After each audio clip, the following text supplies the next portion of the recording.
నాగనాథ్ గారు కర్కాటక రాశి వారి గురించి చాలా ఎమోషనల్ పాయింట్స్ చెప్పారు. సో ఇదైతే ఖచ్చితంగా వారికి అర్థమవుతుందని చెప్పేసి నేను అనుకుంటున్నాను.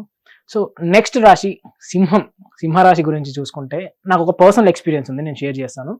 నేను ప్రీవియస్గా వర్క్ చేసిన కంపెనీలో నా లేడీ బాస్ అండ్ నా సబార్డినేట్ కూడా ఉన్నారు. సో వారిద్దరిది సింహరాశి. సో ఇద్దరు male and female, opposite gender. So వారు ఏ సిచ్యువేషన్లో చూసుకున్నా లేదంటే ఏ మీటింగ్స్ అటెండ్ అయినా ఎదుటి వాళ్ళు చెప్పేది వినకుండా లైక్ నేనే గ్రేట్ అన్న ఒక యాటిట్యూడ్లో వాళ్ళు ఉంటారు ఎప్పటికీ. సో దీన్ని మీరు ఏ విధంగా చెప్పగలుగుతారు? ఈ గ్రహణ కాలంలో వీళ్ళ రాశి ఎలా ఉండబోతుంది? మీరు వివేక్ గారు వాళ్ళతో ఉన్నప్పుడు మీకు కాలిందా? అవును sir. You are so specific about your subordinate as well as your boss, lady boss. Yes. So మగవాళ్ళకి లేడీ బాస్ దగ్గర యాటిట్యూడ్ తీసుకోవడం కష్టమవుతుంది, బీయింగ్ ఎ మాస్కులిన్ జెండర్. అవును. అయితే సింహరాశి వాళ్ళకి సిగ్నిఫికెంట్ అంటే వాళ్ళ రాశి అధిపతే రవి. మనం ఇప్పుడు మాట్లాడుకుంటుంది సూర్యగ్రహణం గురించి, అవునా? సో వాళ్ళ సింహరాశి వాళ్ళ అధిపతే రవి అంటే ఓన్ హౌస్. ఈ సింహరాశి వాళ్ళకి మీరు అన్నట్టు self pride, attitude, ego problems, ఆర్ఎల్స్ నేను ఎక్కడికి వెళ్ళినా కానీ వాళ్ళే ఒక ఐడెంటిటీ క్రియేట్ చేసుకుంటారు ఎక్కడ పడితే అక్కడికి వెళ్ళి, అవునా? గమనించాను. మీరు బాగా బాస్ కి రిలేట్ అవుతారు చూసుకోండి. అక్కడ ఏ ఉన్నా లేకపోయినా they create their own space. So వాళ్ళు ఎక్కడికి వెళ్ళినా అక్కడ ఏ సందర్భం వాళ్ళ ఇంపార్టెన్స్ ఉండదు, వాళ్ళ రోలే ఉండదు. కానీ వాళ్ళు అక్కడికి వెళ్ళి ఏదో ఒక హంగామా చేసి చరిస్మాటిక్ వాళ్ళు డప్పు కొట్టుకుంటా ఉంటారు ఇండైరెక్ట్ గా. నేను డప్పు కొట్టుకుంటారని నేను చెప్పట్లేదు. డప్పు కొట్టుకోవడం అనేది నా అనాలిసిస్ కాదు. వాళ్ళకు ఇంపార్టెన్స్ క్రియేట్ చేసుకుంటారు. They create their own domain irrespective of the profession or the environment, whatever it is. అది ఒక రకం చెప్పాలంటే ఒక అవుట్ స్టాండింగ్ స్కిల్ అది.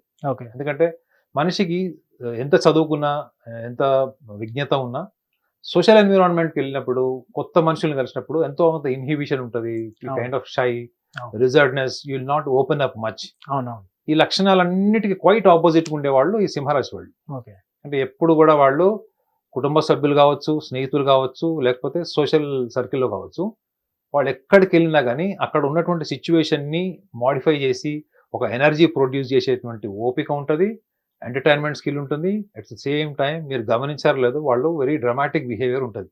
అంటే డ్రామాటిక్ బిహేవియర్ అని ఆస్ట్రాలజీ ఉంటుంది. డ్రామాటిక్ బిహేవియర్ అంటారే వీళ్ళంతా డ్రామాలు చేస్తారు, వీళ్ళు ఒరిజినల్ కాదు ఇది అన్నది మీనింగ్ కాదు. సిచ్యువేషన్ని బట్టి వాళ్ళ భావోద్వేగాల్ని అక్కడ సందర్భ సహితంగా ప్రజెంట్ చేయగలిగేటువంటి ఒక అవుట్ స్టాండింగ్ స్కిల్ అది. అది మీకు వృషభ రాశి వాళ్ళకి 0 ఉంటుంది. వృషభ రాశి వాళ్ళకి 0 ఉంటుంది. అది ఈవెన్ మీకు తులారాశి వాళ్ళకు కూడా ఉండదు. 0 అంటే తిట్టుకుంటారేమో సార్ మిమ్మల్ని. No, because they have to accept that they are not the people who can pretend. ఒక రకంగా చెప్పాలి ఏంటంటే వృషభ రాశి వాళ్ళకి, తులారాశి వాళ్ళకి అడాప్టబిలిటీ ఉన్నా కానీ వాళ్ళు ఎక్కువసేపు వాళ్ళు empathising or pretending or else acting లో వాళ్ళు ఉండలేరు. కానీ సింహరాశి వాళ్ళు ప్రిటెండ్ చేస్తున్నారా అని మీరు అడగచ్చు. ప్రిటెండ్ చేయరు వాళ్ళు. There is a cause, there is a responsibility, there must be some motivation. అందుకే చూడండి సింహరాశి వాళ్ళకి ఎక్కువగా ఈ మోటివేషనల్ పర్సనాలిటీ ట్రైనింగ్ సెంటర్స్ కానీ, ఫ్రంట్ ఆఫీసర్ రోల్ కానీ, ఒక రెస్పాన్సిబుల్ పొజిషన్లో మీరు వాళ్ళని పెడితే they will play wonderful role. కానీ అక్కడ ఒక కండిషన్ ఉంటుంది, ఏంటి మీ బాస్లో చూసి ఉంటారు, పూర్తి రెస్పాన్సిబిలిటీ వాళ్ళకి ఇచ్చేయాలి 100%. మీరు అందులో 99% ఇచ్చినా కానీ వాళ్ళు డిసాటిస్ఫైడ్ ఉంటారు. They want complete responsibility and they will prove it challengingly. But ఏంటంటే ఎవరన్నా ఇంటరప్ట్ అయ్యారు, వాళ్ళ రోల్ తీసుకుంటున్నారు, క్రెడిట్ వాళ్ళకు వెళ్తుందా అనే ఇన్సెక్యూరిటీ కూడా వాళ్ళకు ఉంటుంది. ఇది వాళ్ళు ఒప్పుకోకపోయినా వేరే వాళ్ళకి క్రెడిట్ ఇవ్వడం అన్నది వీళ్ళు తీసుకోలేరు. కానీ అలా అని చెప్పి జెలసీతోనో లేకపోతే వాళ్ళు ఎదుటి వాళ్ళ మీద కక్ష సాధింపోదు అనే లక్షణాలు ఉండవు. But timely they cannot accept, because ఎందుకంటే ఆ అటెన్షన్ నాకు రావాలి. ఇది వాళ్ళని నిజంగా చెప్పాలంటే ఒక స్ట్రెంథనింగ్ పాయింట్ చెప్పా కదా, adaptability, execution, and situationally they will be dramatic. But to enhance the situation, not to spoil the situation. They are not the people who spoil the situation. Dramatically they don't spoil. But what they will do is they understand, execute. అందుకే చూడండి సింహరాశి వాళ్ళకి గొప్ప లక్షణాల్లో గొప్ప తల్లులు, ఆడవాళ్ళైతే గొప్ప తల్లి ఉంటుంది, గొప్ప భార్య కాకపోవచ్చు కానీ గొప్ప తల్లి ఉంటుంది. అదే మగవాళ్ళు అయితే they will become great fathers. Maybe they may not become great husbands. ఎందుకు అంటే వాళ్ళు నర్చరింగ్, ట్రైనింగ్, అడాప్టబిలిటీ అన్నది వాళ్ళకి డివైన్ క్వాలిటీ. వాళ్ళకి డిఫాల్ట్ అది ఇంబైబ్డ్ ఉంటుంది, వాళ్ళకి పుట్టుకతో వచ్చినటువంటి ఇన్స్టింక్ట్ అది. సో ఈ ఇన్స్టింక్ట్స్ లో వాళ్ళకి ఏంటంటే ఒక టెరబుల్ ఐడెంటిటీ ప్యాషన్ ఉంటుంది, ఒక రకంగా ఐడెంటిటీ క్రైసిస్ కూడా చెప్పొచ్చు. ఈ ఐడెంటిటీ ప్యాషన్ క్రైసిస్ అన్నది మనం గ్రహణ కాలంలో రవి యొక్క స్థానం గురించి కూడా చెప్తున్నా కదా మీకు. గ్రహణ కాలంలో రవి స్థానం ఏంటంటే, Ravi already I have told you that సూర్యుడి వలన మనకు జీవము, రూపము, మనకు ఉన్నటువంటి కంప్లీట్ ఫిజికల్ స్ట్రక్చర్ వస్తుంది. అయితే ఈ సింహరాశి వాళ్ళకి కనిపించకుండానే వాళ్ళకి ఒక లక్షణం ఉంటుంది. They have so much of adaptability, so much of love for their body. అందరికీ ఉండొచ్చు, కానీ వీళ్ళకి ఏంటంటే they are so particular about how they look. Especially మీరు ఆడవాళ్ళని చూడండి, ఒక సింహరాశిలో పుట్టిన మహిళను గుర్తుపెట్టాలంటే ఎంత పూర్ స్టేజ్లో ఉన్న వాళ్ళైనా మినిమం అలంకరణ చేసుకుంటారు. They try to look rich. వాళ్ళు ఎంత పేదవాళ్ళైనా కానీ వాళ్ళు గొప్పవాళ్ళలాగా, సంపన్నులాగా ఉండేలాంటి అలంకరణ ఉంటుంది. కానీ అలా అన్నా మీరు చాలా గొప్పవాళ్ళలాగా ఉన్నారు, సంపన్నులాగా ఉన్నారంటే అబద్ధం చెప్పరు. అలా ఒకవేళ వాళ్ళు అలంకరించుకున్నది ఎక్కడి నుంచైనా తెచ్చుకున్నారనుకోండి, అది కూడా చెప్తారు, ఇది నాది కాదు, నేను పలానా వాళ్ళుగా తెచ్చుకున్నాను. అంటే వాళ్ళు సోషల్ లైఫ్ లో చాలా విషయాలు చాలా ఓపెన్ గా, ట్రాన్స్పరెంట్ గా ఒప్పేసుకుంటారు, యాక్సెప్ట్ చేస్తారు, మాట్లాడేస్తారు. ఆనెస్టీ అనుకోవచ్చా? I can say it is openness. Openness. అదే అవతల వాళ్ళు ఎవరన్నా కొంచెం డిస్క్రిమినేటివ్ ఈగో కానీ, సుపీరియారిటీ కాంప్లెక్స్ ఉంటే మాత్రం అలా చేయరు. అప్పుడు వాళ్ళే చెప్తారా ఇది నాదే అని చెప్తారు, కావాలని చెప్తారు. ఎందుకంటే నేను చెప్పా కదా, వాళ్ళు దేనికైనా అడాప్ట్ అయ్యి సిచ్యువేషనల్లీ వాళ్ళని ప్రెజెంట్ చేసుకుంటారు. They are very good at caution. వాళ్ళకి ముందు చూపు, at the same time cautioning. అంటే ఎవరన్నా రాంగ్స్ డైరెక్షన్ లో వెళ్తుంటే వాళ్ళని కాషన్ చేయడంలో వీళ్ళు దిట్ట. సో ఇక్కడ పాయింట్ ఏంటంటే, వీళ్ళు how they identified with their pride, the body. నేను ఈ శరీరం మీద ఉన్న మమకారము, శరీరంతో పాటు మనకు ఉన్నటువంటి మేధస్సు, ఇంటెలిజెన్స్. మీరు ఇందాక అన్నారు కదా, అన్ని నాకు తెలుసు, నాకే తెలుసు అన్నట్టు ఉంటారు కదా. That's true actually. వీళ్ళల్లో ఓవర్ కాన్ఫిడెన్స్ ఎక్కడ కనిపిస్తుంది అంటే, నాకు తెలిసి ఓవర్ కాన్ఫిడెన్స్ కన్నా ఎక్కువగా వీళ్ళకి డోగ్మా ఎక్కువ ఉంటుంది. డోగ్మా అంటే నేను ఒక పని చేస్తాను, నేను ఒక పైలట్ అవుతాను అనుకున్నప్పుడు వాళ్ళు సిన్సియర్గా, హానెస్ట్గా వర్క్ చేస్తారు. Honestly they work, sincere level work. కానీ ఎందుకు సక్సెస్ గారు? వాళ్ళ ఊహలు, మీరు చూసిన బాస్లో కానీ, మీ సబార్డినేట్లో కానీ, వాళ్ళ ఎబిలిటీకి మించిన ఊహలు, ఎబిలిటీకి మించినట్టు మాటలు. ఎబిలిటీకి మించిన మాటలు గొప్ప చెప్పుకోవడం కోసం చేయరు వాళ్ళు. ఇందాక డప్పు అన్నారు కదా, ఎబిలిటీకి మించిన మాటల్లో వాళ్ళు డప్పు కొట్టుకోవడం కాదు అక్కడ. వాళ్ళు ఏంటంటే నేను చెయ్యగలను అనే ఆప్టిమిజం ని మాట్లాడతారు. I can become an pilot, I can become a doctor, I can do this, I can change the world. ఇవన్నీ ఏంటి? వాళ్ళ ఫీలింగ్స్. వాళ్ళు గుర్తుపెట్టుకోండి, ఫీలింగ్స్ చెప్తారు తప్ప వాళ్ళకి సెల్ఫ్ డబ్బా ఇష్టం ఉండదు. నేను వాళ్ళు చేసిందే చెప్తారు. చేసింది మీరు చెప్పడం తప్పలేదు. మీరు ఒక గొప్ప పని చేశారు, ఆ పని నేను చేశానని చెప్పుకుంటే తప్పేముంది? మీరు చెయ్యకుండా చెప్తే తప్పు, చేసి చెప్తే తప్పలేదు. సో వీళ్ళు వాళ్ళ ఫీలింగ్స్ ని అక్కడ ఉన్న సందర్భం సహితంగా ఎక్స్ప్రెస్ చేయడం అన్నది వీళ్ళు చెయ్యరు చాలా సందర్భాల్లో. అంటే మీరు ఇందాక సెల్ఫ్ ప్రైడ్ ఏదో ఉంటుందో, అది ఫీలింగ్ ఎక్స్ప్రెషన్ వాళ్ళకి బయటకు ఎట్లా వస్తుంది ప్రపంచంలోకి? It appears as if self boosting లాగా వస్తుంది, ప్రైడ్ లాగా వస్తుంది, గర్వం అన్నట్టు వస్తుంది. కానీ వీళ్ళ నోరు వల్ల వీళ్ళకి వచ్చేటువంటి సమస్యల కన్నా వీళ్ళ చేతల వల్ల వచ్చేటువంటి సమస్యలు తక్కువ. Their actions are more intellectual, more kind, more sensitive, more sensible.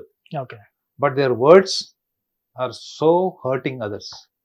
వీళ్ళ జీవితంలో తప్పకుండా చాలా విలువైన రిలేషన్స్ ని వాళ్ళ మాట్లాడే విధానం వల్ల, కఠినమైన పదాల వల్ల, ఇది సిచ్యువేషనల్లీ మాట్లాడిన వల్ల కోల్పోతారు. నేను చాలా మంది సింహరాశిలో పుట్టినాడు భాగస్వాములు చూశాను కదా, they were repenting for years.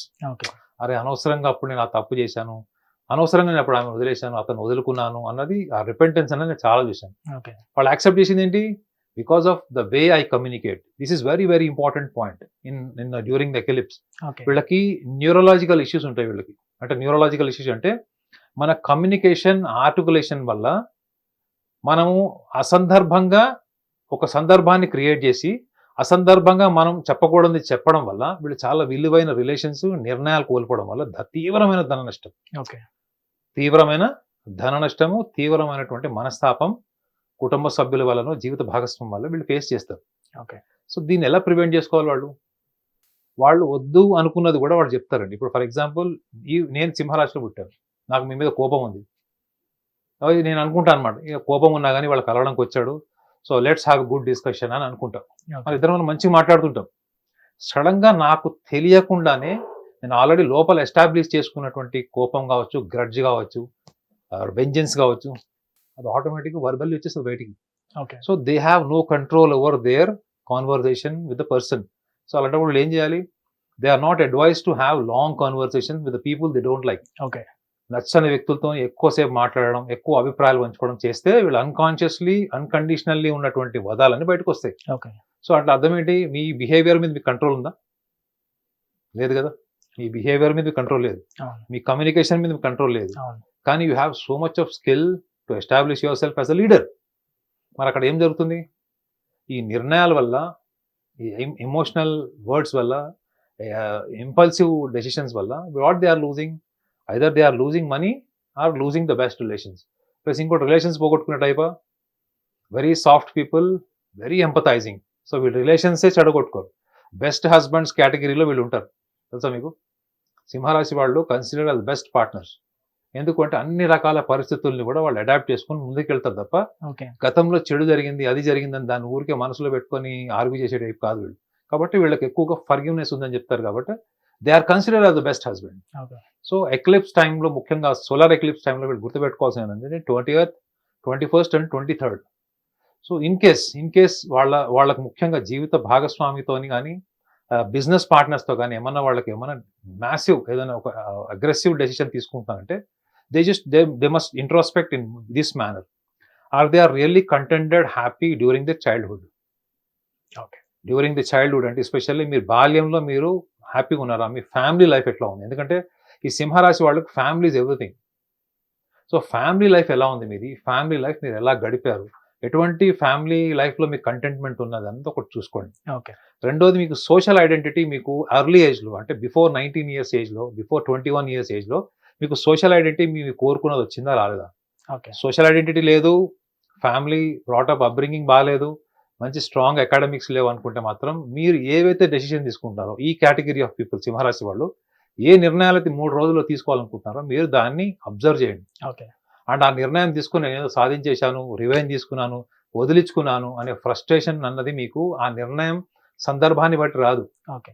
ఈ బాల్యము, సోషల్ ఐడెంటిటీ, ఫ్యామిలీ ఐడెంటిటీ ఎప్పుడైతే వీళ్ళు డిస్టర్బ్ అవుతారో, ఈ డిస్టర్బ్డ్ ఎన్విరాన్మెంట్ నుంచి వచ్చిన ఫ్రస్ట్రేషన్ ఇక్కడ ఈ డెసిషన్ కింద మారుతుంది. ఓకే. సో కాబట్టి దయచేసి ఈ 3 రోజుల్లో మీరు తీసుకున్నటువంటి కీలకమైన నిర్ణయాలు మీకు ప్రమాదకరమైనవైన కానీ మీ ఈగో సాటిస్ఫాక్షన్ ఉంటే తీసుకుంటారు ఈ సింహరాశి వాళ్ళు.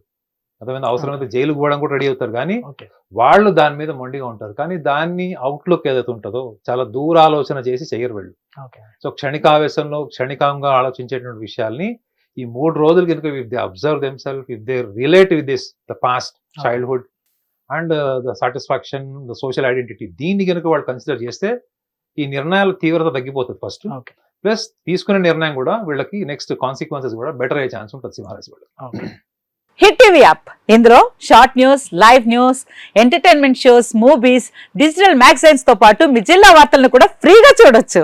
ఇంకెందుకు ఆలస్యం, వెంటనే హిట్ టీవీ యాప్ ని డౌన్లోడ్ చేసుకుని ఫ్రీగా ఎంటర్టైన్మెంట్ పొందండి. Hit TV app. Hit TV app. Please download hit TV app. Hit TV app ని ఫ్రీగా డౌన్లోడ్ చేసుకుని ఎంజాయ్ చేయండి. మీకు నచ్చిన ఎంటర్టైన్మెంట్ కోసం హిట్ టీవీ యాప్ ని ఫ్రీగా డౌన్లోడ్ చేసుకుని ఎంజాయ్ చేయండి. హిట్ టీవీ యాప్ ని డౌన్లోడ్ చేసుకుని ఆస్వాదించండి, ఆశీర్వదించండి. ఇంతమంది సెలబ్రిటీలు హిట్ టీవీ యాప్ ని డౌన్లోడ్ చేసుకోండి అని చెప్తున్నారంటే ఎంత మంచి యాప్ ఆలోచించండి. అమెరికా అమెరికా అమెరికా అమెరికాలో చదవాలనుకునే వాళ్ళకి విశ్వసనీయమైన పేరు మన శౌర్య కన్సల్టెన్సీ. UK లో 1 year masters, UK లో 1 year masters, 2 years work permit up to 5 years visa. Contact Saurya Consultancy. Contact 89851 89851.